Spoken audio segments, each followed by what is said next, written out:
Tonight's episode of Good Eats will not be shown so that we can bring you the following special presentation. Hi, I'm Blair McGuffin. Last fall, I was granted permission by the producers of Good Eats to film a documentary called Romancing the Bird, Good Eats Thanksgiving. Storm clouds were brewing in the northeastern sky as my crew and I arrived in Atlanta, but none of us could have foreseen the crisis we would soon endure. Although we did cover the actual shooting of the special, a very real and very unexpected drama unfolded after director Chris Geary called the final cut. This is Good Eats. See you next year. Cut. After a tough week, the well-oiled Good Eats machine has just put the final shot, or in film jargon, martini shot, in the can. That's a wrap and no martinis. Yes, Marty? Great. Well, have him call me. Right away. Yeah. Hi. I don't mean to trouble you, but we'd love some follow-up interviews. Thanks. Well, you better hurry. Most of these people have flights out, although I'm really not sure I'd want to fly in this guy. But I hope my flight to St. Thomas isn't delayed. Susan, don't worry. It never snows in Atlanta for long. Yeah, right. Although an inch of snow paralyzes Atlanta, the Good Eats set is an island of good times. It's a lot more festive. I bet it tastes better, too. Give that a try. Oh, well, hello. I'm Marcia. And when I roast marshmallows, I like to do it with a little flair. So we've made these decorative borders to decorate our marshmallow roasting forks with. Let's see. I'm seeing to... Alton? Yep. Have you got any lace? Nope. Satin ribbon? Nope. Old buttons? Nope. Fishing wire? Garage. Oh, good. Lock it when she goes in. The airport is closed, and the forecast is expecting another half an inch by morning. We could be stranded here for days. Okay, this could get bad. Listen, I know that we've got enough leftover turkey and fixings from the show, but you better go downstairs and inventory everything just in case we have to ration. Gotcha. That's $1,200. Hi, Ray. What do you think of this storm? Très romantique, don't you think? Excuse me? You don't have to pretend with me. Day 2 of our snowy siege comes to a close. Part-time caterer, designer, and event planner Marcia Brown Brady has created some extraordinary turkey sandwiches for the Good Eats technicians. Marcia? Yes. Hi, I'm Marcia, and today I've created some delightful finger sandwiches for those big boy appetites. We have leftover turkey and daikon in a pickled chestnut mayonnaise. And for a relish, I've got these festive little green olives. What are you doing, Alton? Trying to save you from humiliation. You gotta remember, Marcia, most of these guys still eat standing over the sink. Well, you just wait. I bet these sandwiches come flying off the plate. You might not want to stand there. Never mind. Did you get that? Yeah, I got it. Okay. Looks like she was right after all. Cousin A.B., I'm afraid the technicians have opted to retain Cousin Marcia until such time as you deliver them some decent turkey sandwiches. Ray, why are you talking like that? I have been elected group representative. Well, you know what? Keep her, big guy. Keep her.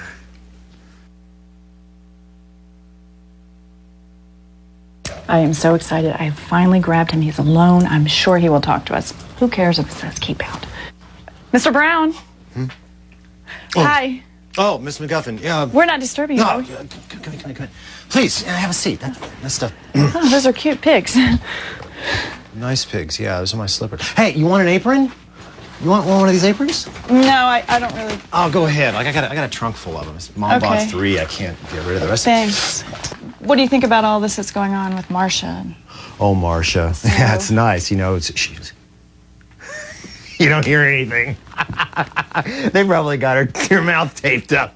They're going to kick her out in like half an hour because the crew hate Marcia. And they've been with her a week. They hate her? Oh, my gosh. You could do this with your hair. You know, your outfit would really be nicer with that tucked in. Hey, are you hungry? I'm starved. Yeah, me too. You know, but let's go ahead and go make the sandwiches. We'll make some sandwiches. Come on.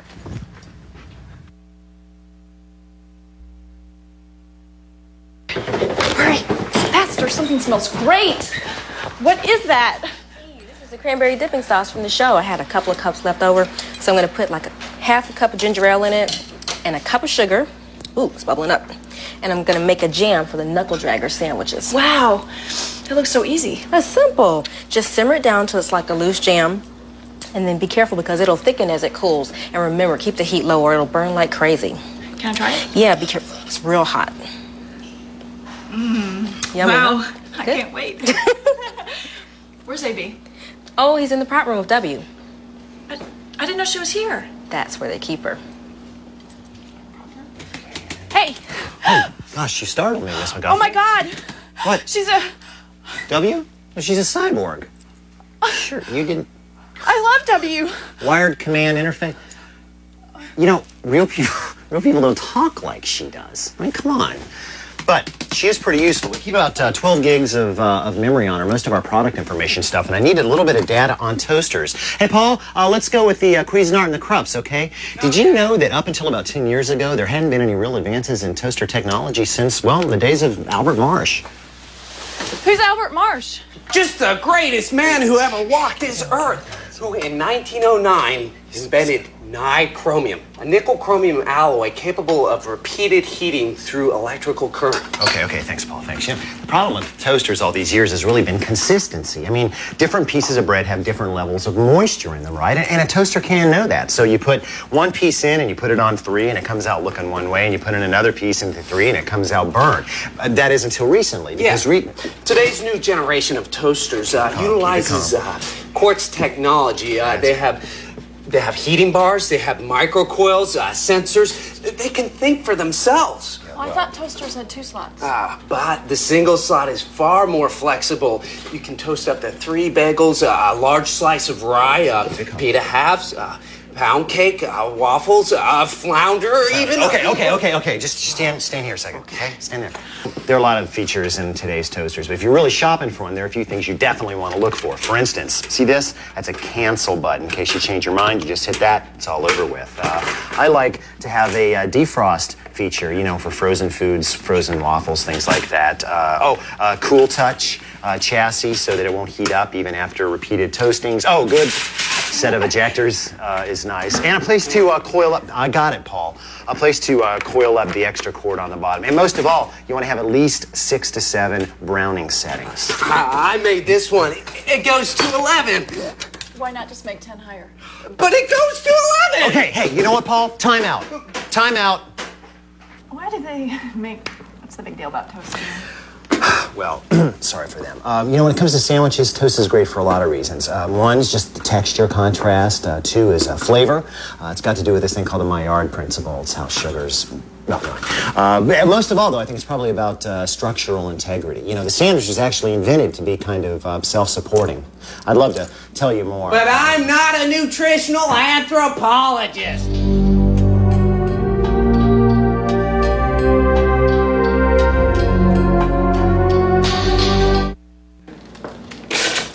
Is there anything else you can do to make a sandwich more stable? Oh, besides toasting, sure. Actually, just by putting on a layer of that high-sugar jam or some of this mayonnaise, which happens to be mostly fat, you're actually creating a kind of impermeable, waterproof layer that's going to protect the bread from getting all gushy, but you got to make sure you cover completely.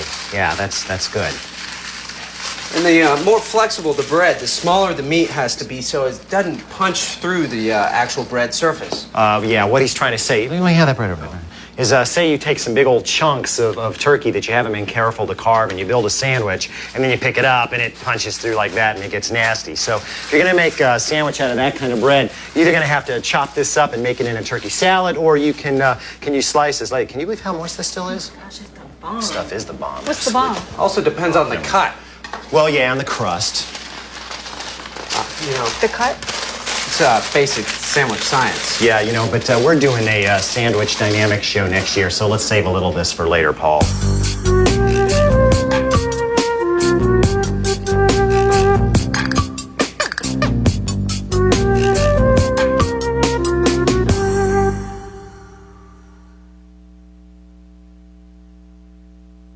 Day 4 finds us still besieged by the snow, and Marcia still being held captive by the technicians in exchange for food.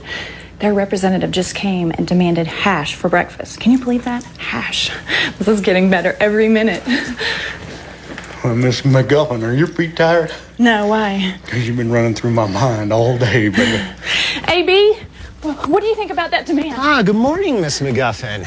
I'm relieved, frankly. I think it's great. Well, isn't hash really involved? Nope. Actually, it's the original. Hey, hand me that towel over there. Oh, it's the original tour de frigo. What's that? Oh, it's French for refrigerator tour. It kind of means leftovers. I mean, here's the thing. The word hash comes from the old French hacher, to chop or mince. It just means chopping up a bunch of stuff from a leftover meal and binding it up with gravy or wine, broth, something like that. In fact, you know, during the 19th century, hash was so popular that there were actually hash houses in the United States where you could go in and order high-class hash, medium-class hash, and low-grade hash. And they're messing with the wrong guy because I do high-class hash. Hey, A.B. I'm afraid we're going to have to talk while we cook, Miss McGuffin. Yes, I love it. Gosh. I love it. I love it. That is so fun. You know, guys, I like her better like that, too. I know, but we're going to have to cook for these knuckle draggers, okay? All right. Man the refrigerators. It's hash time. Okay, you see I've got a nice big heavy pan over medium-high heat already. That's great. We're ready to go. Sybil, what do you got for me? I've got half a pound of breakfast sausage, sir. Ideal. Bring it. Right in the pan, Ms. McGuffin. Right in the pan. You haven't spent a lot of time in the kitchen, have you? Don't ever put that on there. Okay, what we're going to do is we're going to render this. It means we're going to let the meat cook until some of the fat cooks out and liquefies. Then we're going to use that fat to sweat the other ingredients. Just take a couple of minutes. And I like to do this in a flat cast iron skillet because basically we're going to be adding a lot of things from the refrigerator, leftovers. They're going to be cold, which means they're going to want to cool down the pan. By using a cast iron skillet, it holds on to heat really well and it'll redirect its heat and that'll make the cooking go a whole lot faster. Hey, Paul, talk to me. That one looks like a half an onion and some minced jalapeno. Bring it. Aromatics, ideal. Dump right in there. I'm going to give just a little bit of oil to this so we can speed things up a little bit. And we're going to sweat these. I mean, basically, we're just going to cook them until they soften, give up some of their flavor, some of their aroma. Sybil, Yep. what you got? Half a cup of red peppers here, sir. Ideal, perfect timing. More aromatics. Going to bring a lot of flavor and, believe it or not, color. Don't be shy. Get it in the pan, Miss McGuffin. Thank you. Your mom would be, well, I hope. Doesn't look like you spend much time cooking with her. Paul. Anchovies. You know, maybe later, big guy. Sybil, help me out here. I've got a cup and a half of cubed red bliss potatoes here. Are they cooked? Yep. Drain them and bring them. You got it. Usually a third to half of the hash is always going to be starch. Usually leftovers. Now, I got no idea where these things came from, but it makes perfect sense. In they go. Now, we're going to turn the heat up to high because we want to take some color on these. We want them to brown a little bit. What was that? Why aren't you cooking upstairs? Upstairs? Are you kidding? Listen, these refrigerators have locks on them. That's the only reason there's any food left in the entire house. Paul! Black beans? How many? I don't know, maybe a few hundred. Oh, maybe a cup and a half. Okay, that's cans worth. Fine. Drain them and bring them. Okay, black beans. So we're going to take this hash kind of south of the border, but that's okay. That's okay. In the pan. Excellent. Sybil? Yep. 2 cups of cornbread pudding left over from the show. All right, this is ideal. Take it. Come on, Mr. Guffin. Now, see, this is leftover. I did it from our Thanksgiving show. Smell. What do you smell? Rosemary? Rosemary. It's going to work great with the black beans. There we go. Okay, we got to finish it up with some meat. Paul, I think there was a little bit of meat left over from Hero Turkey number 12. Do you have it? Do you have it? About a cup. Well, bring it. There we go. Now, Sybil, seasoning. Let's go with a nice splash on of cayenne and a little salt and pepper. You got it. Now, ordinarily, what I do is I'd crack some eggs onto this, maybe slide it under the broiler and let everything get crusty. But right now, we only have time to let it get heated through. Oh, boy, here he comes. Have you met the demands yet, boy? Yes, I've met the demands. Here, you know, ordinarily I'd let it get hot, but in your case, why don't you just take it like it is? And please tell your clients not to eat the pan. Long live the revolution, brothers. Oh, jeez.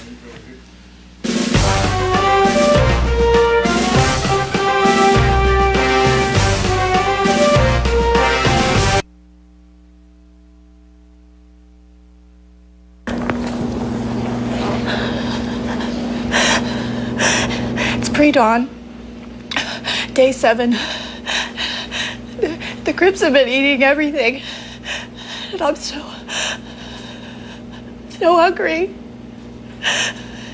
And I don't mean to take food from everybody, but I know where they keep the key. I love you, Mom and Dad.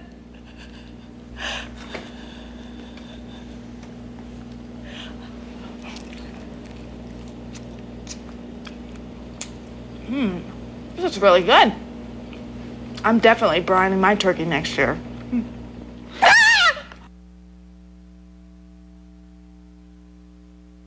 So listen here. You have till noon to come up with a hot meal, or Marcia's dog Fluffy here gets fricasseed. You know, the Donner Party started with animals, too. That boy's just not right. Which one? Either of them. All right, Sybil, what do we got? Well, right now we've got some bare shells, but I did find 2 quarts of vegetable stock. Yeah. About 2 cups of leftover turkey meat. All right. A 10-ounce box of frozen mixed vegetables. Dried thyme, a little bit of Old Bay seasoning. Half a cup of long grain rice. Salt, pepper, and this turkey carcass that I thawed out this morning. Well, I don't know, guys. I'm all out of moves. Ideas? Not here. Hey, how about the turkey soup? That's a good idea. Time out. Yes, boss.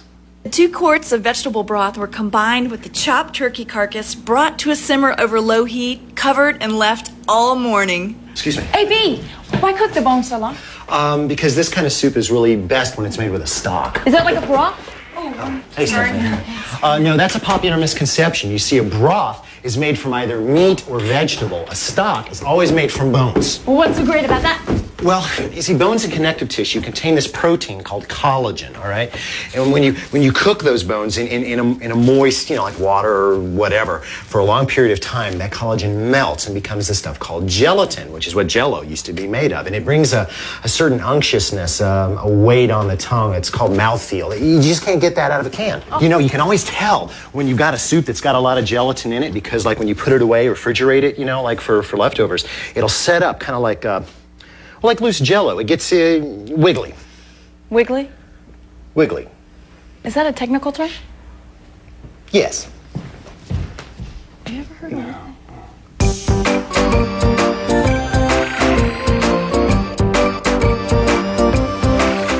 The 10 ounces of vegetables, half a cup of rice, 2 cups of meat, Old Bay, thyme, salt, and pepper were added and simmered for another 20 minutes. Then the bones were fished out. The finished soup was delivered to Ray. You think they liked it? Well, I think the fact they haven't kicked the pot down the stairs at us is a good sign. Yeah, or at me. The thing is once you've made soup, where is there left to go? I mean, it's the last culinary line of defense. What are we going to do? We're going to toast them some baking soda?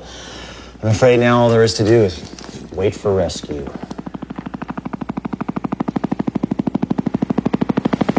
What's that? Sounds like a V-22 Osprey. Darling, please don't put your pretty little hand. What is going on in here?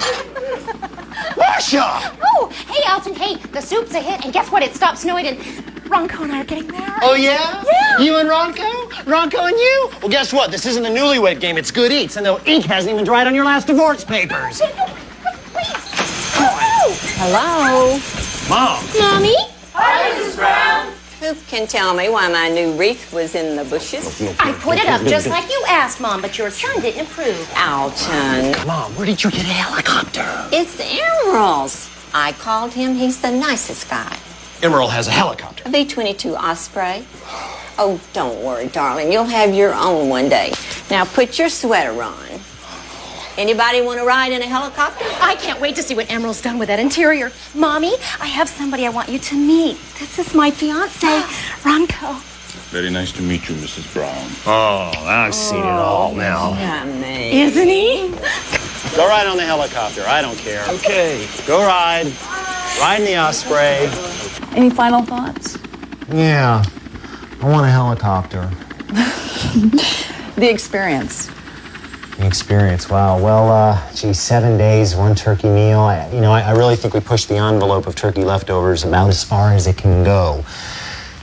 Now, I don't know. Will our viewers ever be pushed to this kind of limit? I don't know. I doubt it. But it's nice to know that if they were to ever, face a crisis of this magnitude, I don't know, maybe we'll be the thing that makes the difference.